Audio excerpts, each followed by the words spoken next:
this war. We were not at the moment as agents, as flower girls, just to verify numbers, then allow the commission to take any other decision. No, we were at the table. Yes, flower girls and flower boys. I think we were there. We verified Form 34A from every polling station.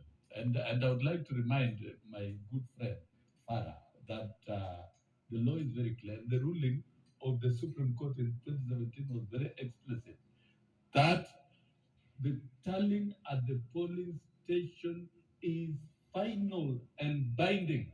So there are no results we are entertaining that we are creating new figures at the national level. Now, as to the working 81 of the commissioner, yes, it's final at the polling station.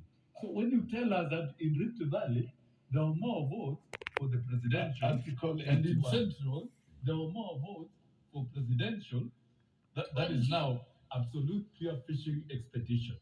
Yes. What had to happen at the polling station? Count the votes for the presidential and declare them. They were declared.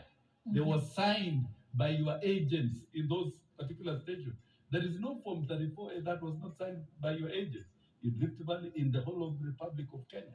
And it's good I was an agent in Val. And all these forms were duly signed, and is what we checked and we verified for all the 46,000 polling stations, not leave alone constituencies. And all this we were verifying in the presence of all these commissioners together with the chair. Yes. And that is the work the commissioners and the chair was supposed to undertake. There was no other work beyond that. Okay. And so the commissioners had the chair and the commissioners had the privilege to oversee the verification process. And it actually was not a verification process. It was a forensic audit.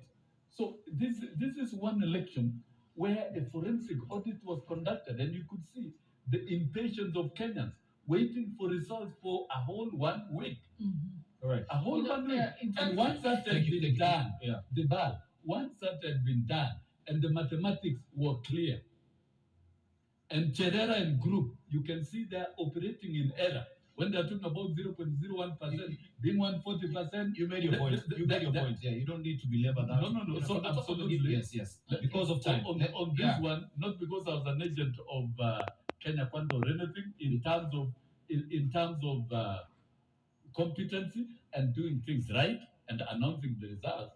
Chebukati announced the correct results that we all verified with their agents. And what will be very important at the Supreme Court is for Azimio to demonstrate that the figures that were announced by Chebukati is different from what was verified together with the commission. You know what? So really, we don't need to confuse Kenyans and waste time.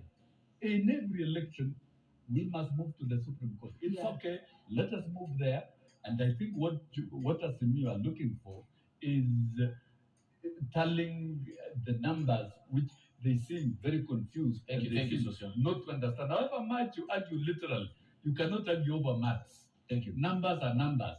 They will total up to a given figure. And the fact is, and from what we total from the portal of IEBC, it totaled to exactly what Chebukati announced. Thank you. Yes. And anybody can add. Thank you, Gladys. Yeah, I think.